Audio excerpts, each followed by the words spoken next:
those who know me and those who have worked with me see me standing here as an architect. But today is a day where I will tell a very, very personal story. Please envision my world. It is a world of construction. It is a very busy place. It is a place of innovation, of glass, steel, transport systems all over the world. So when I was asked to come and speak here, I needed to find something that was the core. And this is what happened. Because when you see me standing here, I'm not standing here alone. There are actually 3 of us. My 2 sons, Justin and Roland. Because without them, I could not tell this story and couldn't share it with you. I was asked to speak about beautiful minds. And it was totally clear to me that it could only be about children's minds.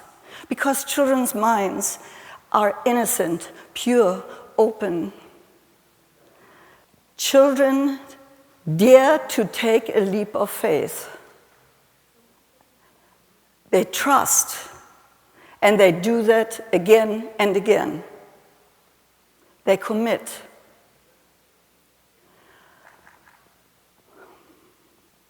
One day, some time ago in my life,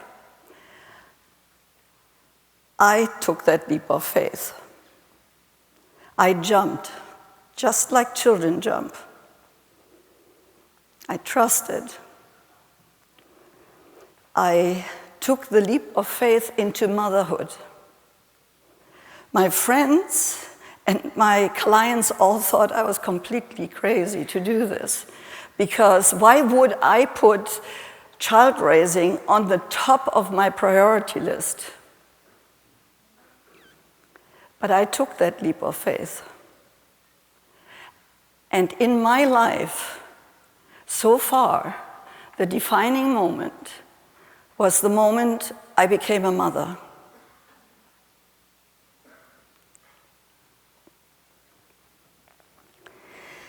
In the course of taking this course, that leap, I actually gained 2 more professions on top of everything else. 2 very noble professions. Being a mother and being a teacher. But in the course of time, it started to merge between who's a student and who's a teacher. Because I became the student of my sons, and I continue to do so. And this is what I have learned. I learned about leadership. I learned about diplomacy, about common sense. I learned about being a mentor, a mediator. I learned to listen and to have patience. And patience. And patience.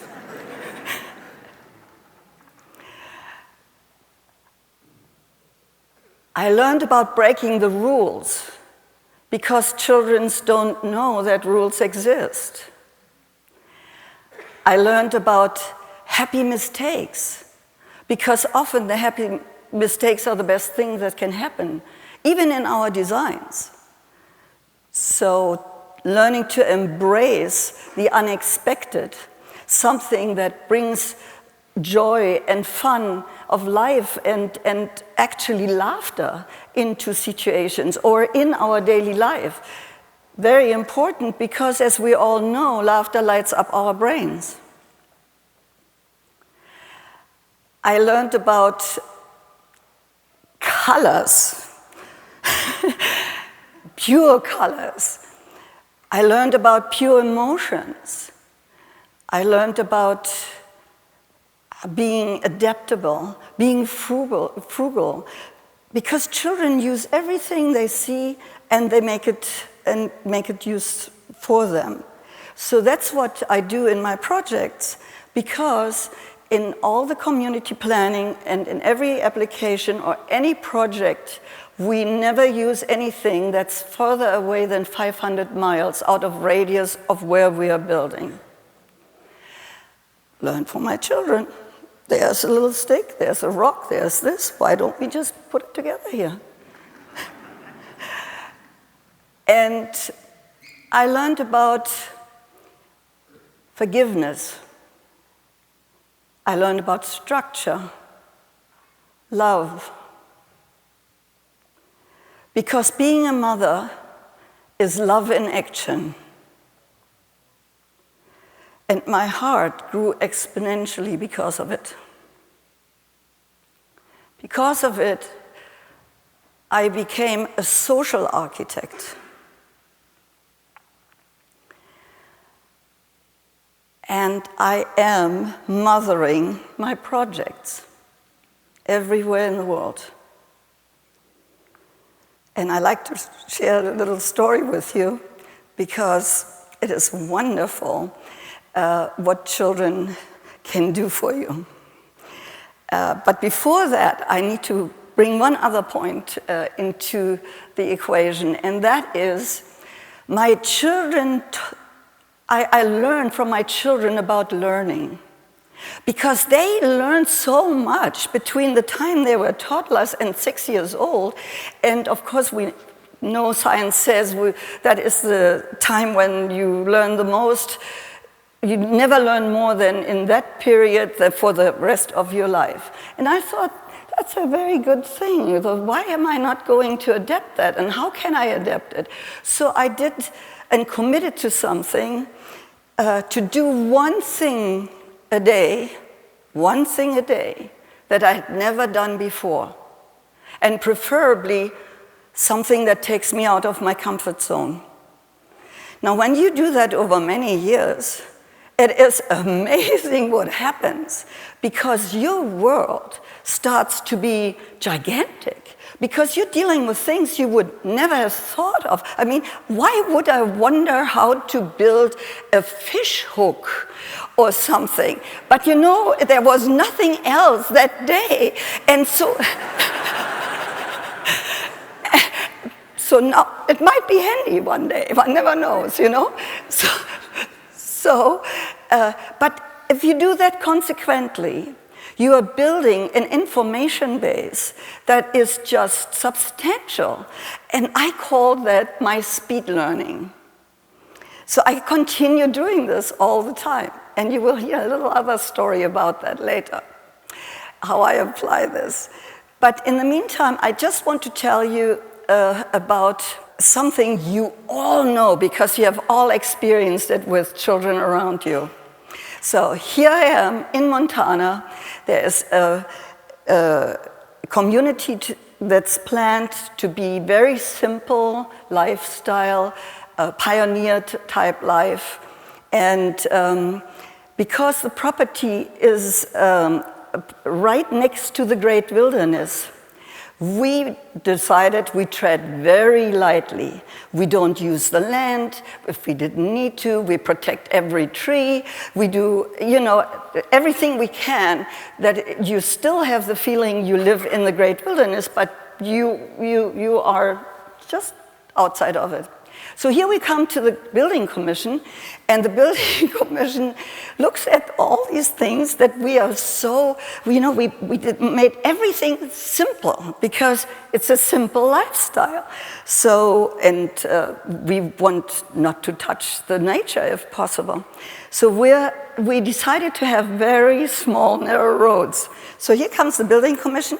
They look at this and they say, quite okay. But you know what? The roads, they are not roads. They are little ways. They are not, you know, we need roads. So I said, why? And they give explanations. And I'm sitting there wide eyes and said, why? And then more explanations, like, for instance, they're saying, oh, you know, our fire engines have a certain size and they need a radius to actually turn around, and all this kind of explanations get put on the table. And I'm just sitting there saying, why? And why, and why, and why, and goes on like this. So you know what happens when you hear a lot of whys. Comes the point, you just have had it. And they did, apparently, because they granted us the smaller roads. So then comes the public hearing, because the project has to be accepted by the entire neighborhood, in this case, the entire valley. So public hearing takes place, and the project gets a standing ovation. 10 months later, the telephone rings. There's a chief commissioner on the phone and says, Mrs. Thomson, would you consider coming to be the keynote speaker at the Planning Commission board meeting? We have it once a year, and we would like very much that you share the ideas with everyone in Montana who makes land decisions. I was delighted. So I said, oh, yes, fine, I come. So here I found myself in front of 200 plus decision makers of how to dedicate land use. And we felt clearly through our project that a lot of mismanagement was taking place, because of course we have to preserve, and why would we scar Mother Nature if we don't need to? So I had the opportunity to actually discuss my ideas, and with the result that the road systems and the land dedications in Montana has changed. So that's what I have learned from Roland and Justin. So the why thing works very nicely. Just recently, I was in Canada, in Toronto, and my friends, Hannah and Maurice, invited me to share some days in their summer cabin retreat. Now, this is Canada. It's deep forest. It is somewhere, nowhere. But it has a very intriguing name, Lost Lake. So here we come, we drive there, we arrive at night, and because it is night, everybody retreats and goes to bed. So I have no bearing where I am. And so the middle of the night, because I'm time warped, I came from somewhere else, Asia or something. So here I am, waking up in the middle of the night, and my body screams to me and says, don't you think to get up. I need to lie here. It's cozy, it's perfect. Don't get up. But then, of course, being the adventure spirit that I am, and having made the promise that I would do every day something I haven't done before, and being in an environment where I have to get out of my comfort zone, I'm rolling out of bed, and I'm going into the dark, and I'm going to look where the lake is. And sure enough, there is the lake. And it's pitch dark. But on the shore, there are two canoes. Beautiful Indian canoes. So I turn one over, and I'm getting into the canoe because I have to get on that lake. So please envision, the lake was completely calm. It was like a mirror. This is an end of August day. So the first fog is coming in and lingers right over the water. And here I am in this canoe, and I don't know if you have ever been in an Indian canoe, but this is what happens. Because if you do not get the perfect balance, it's a very wet situation. So until I got this right, because I was determined to get to the other side, I'm there, and it's fabulous. It's quiet. There isn't a peep because the sun has not come up. So there are no birds, nothing. Just the mirrored lake and the fog. And the canoe cuts right through the fog towards the other side. And I reach the other side, and I'm turning around, and I see thousands of diamonds sparkling, hanging everywhere. And I'm not exaggerating, thousands of sparkling diamonds hanging in the trees, in the reed grass, in fallen trees that have fallen from, and built bridges from the land into the water. And even there is a reflection in there. Absolutely magnificent. The sun had come up over the treetops, and the first rays came in and let the dewdrops on many, many, many spider webs shine and sparkle like diamonds. The spider webs were of all sizes, small, middle, large, and it was Mother Nature at her absolute best. I think this has to be captured. I need a photograph. I need to get a camera. So what am I doing? I leave the place, and I'm getting across the lake. That means I try to get across the lake because I am hurrying. I am applying, the strokes, and all of a sudden I find myself in the middle of the lake, and the canoe goes in circles. And I couldn't get out of the circles because as hard as I tried, as more I went in circles. Until I got very, very still and tried again. And I just started to apply even strokes. And if you know, Indian canoes are built for speed. So if you handle them right, they are going.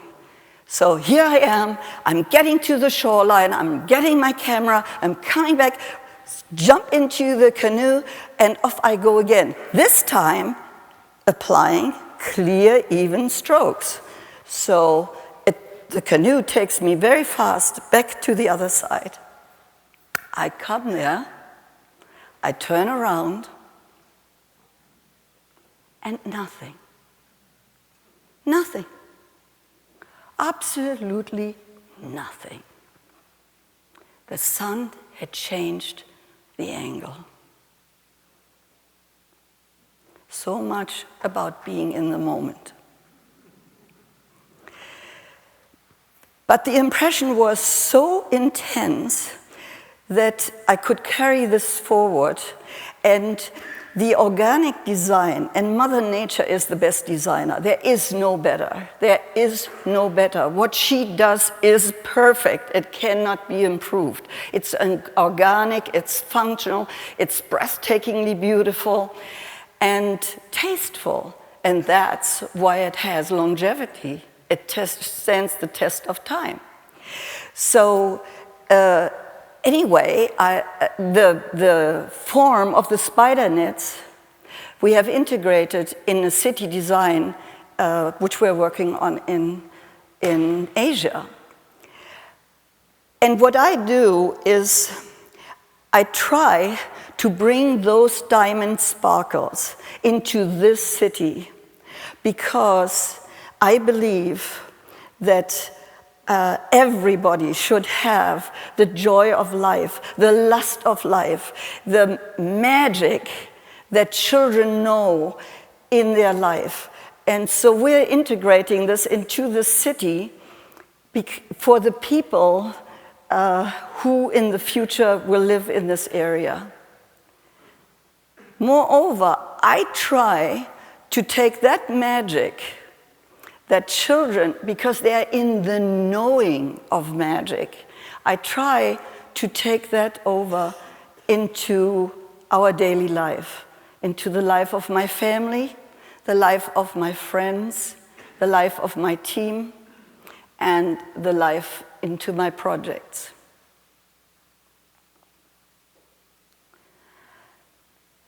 Is my life perfect?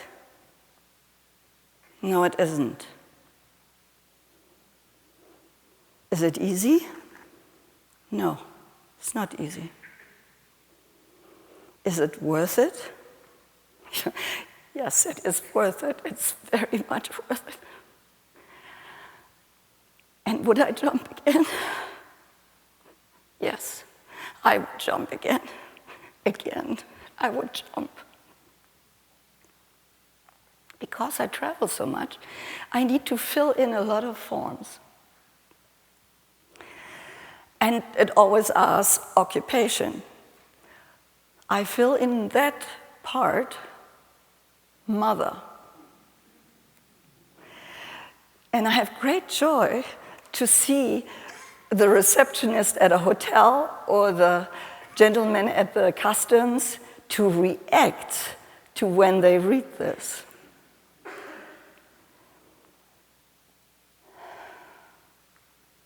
Being a mother is the most important work I do.